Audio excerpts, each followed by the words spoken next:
This plant, it's incredibly important. It's called coca, and it mainly grows here. I'm right in the middle of it right now, right down here in southern Colombia, spending the day with the anti-narcotic police who are looking for coca plants to destroy. Coca is harvested by local farmers, shredded, soaked in chemicals, and then cooked down into a paste. This paste is sold to cartels that use a series of chemical processes to turn it into the white powder we call cocaine, which is then shipped around the globe, the biggest portion ending up in the United States. But this isn't a story about cartels or drug trafficking. It's not even a story about cocaine, really. This is a story about this leaf and the families who grow it out here deep in the jungle. It's these families who are most affected by the cocaine economy, and it's these families who are caught in the middle of Colombia's war on drugs.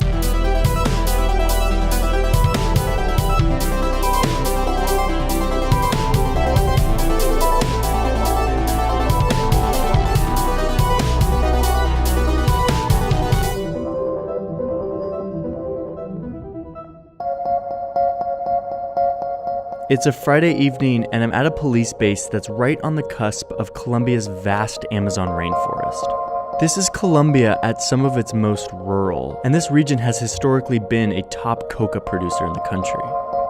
The intelligence unit just got done briefing us on the possible location of some fields where coca is being harvested and processed.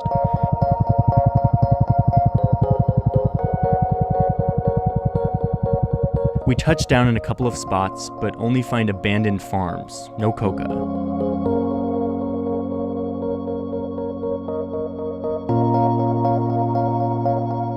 But then, after a few hours, we spot it, a clearing deep in the jungle, and rows of this light green coca leaf.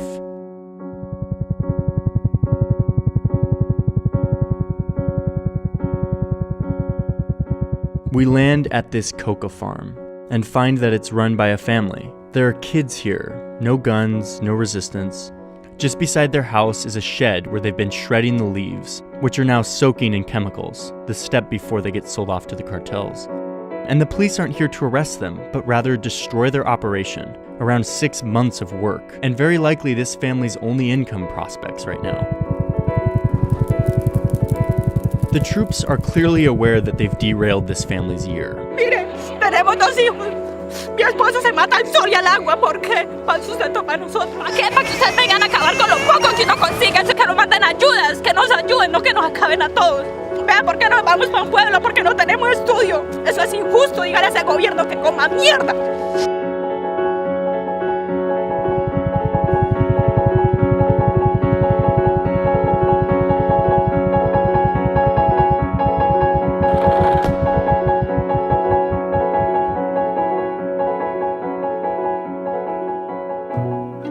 Coca farms like these fuel an incredibly dangerous cocaine industry, which hurts tens of thousands of people every year.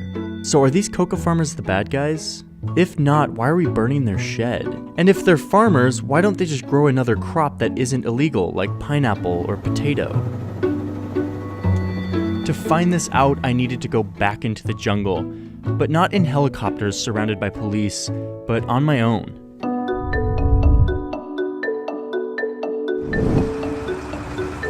Look at this chart.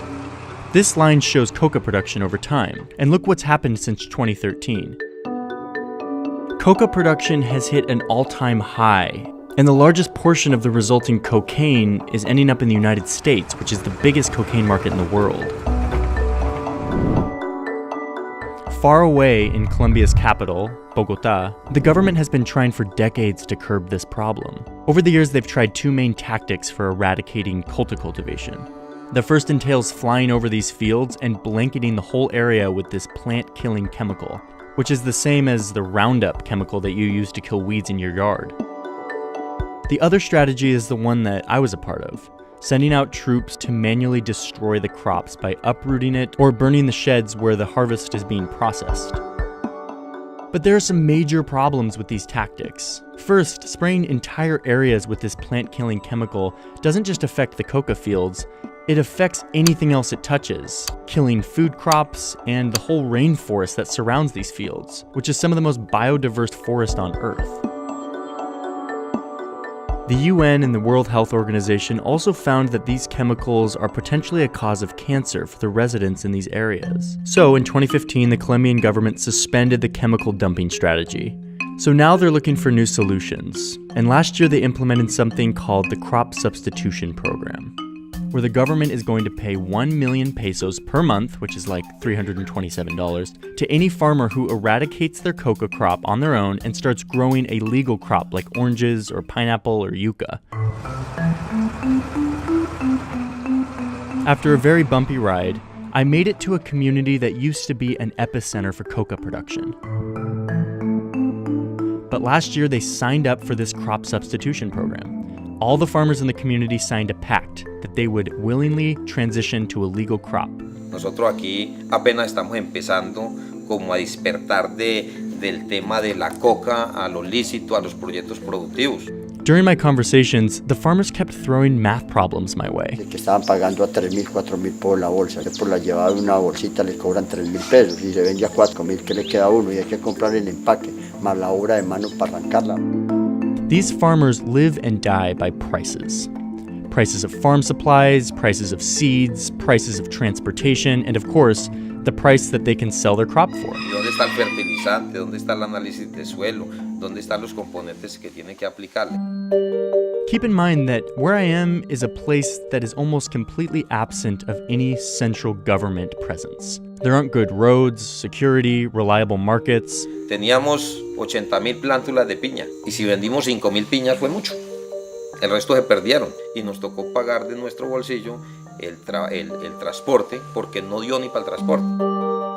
Porque en ese sentido sí el gobierno ha sido muy descuidado con nosotros. A nosotros no nos han apoyado. And so when you start to do the math of all the costs associated with growing something else, it just doesn't add up, which is why coca thrives out here. Una carga de maíz que al pueblo se necesita el vehículo y se necesita un tiempo. Y para llevar 1 kilo de coca lo llevan en el bolsillo, en un bolso, y a pie si le tocó irse con él lo llevaron. Entonces, pues lógico que es mejor. As this farming community tries to survive outside the cocaine economy, they're experiencing what it feels like to be just another rural community, cut off from Colombia's mainstream economies. Había plata para la coca y había plata para todo. Y los negocios pues fracasaron porque no hay coca y no hay plata. The government might be able to pay these farmers to get rid of their coca, but without roads, markets, banks, and connections to the rest of the country, these new economies will not take root. Y para poder trabajar con agricultura necesitamos primero vías que son súper malas. So now think back to that family whose shed the police burned down earlier. They live an hour's helicopter ride from any town, so they don't really have other economic options beyond coca, which is really the only commodity that they can transport to a market. Porque hicimos un acuerdo con el gobierno, lo firmamos y hemos cumplido. Hoy tenemos el miedo que el gobierno no cumpla con nosotros. El miedo es que nuestros campesinos vuelvan a reincidir a sembrar coca.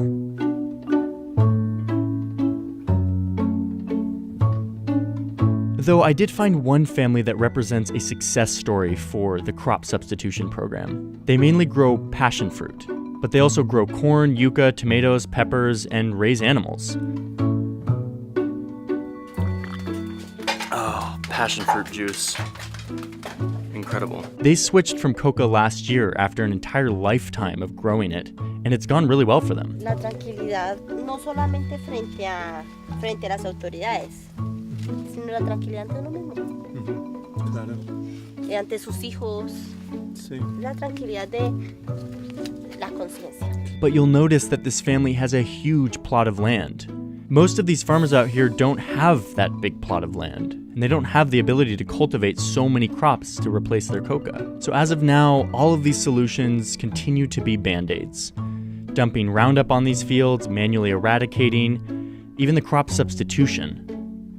The only lasting solution will come when the government invests in connecting these communities to the rest of the country so that legal economies can actually take root here. That's gonna take time and money, but until the government does this long, slow work, farmers will continue to find a way to participate in the only economy that pays.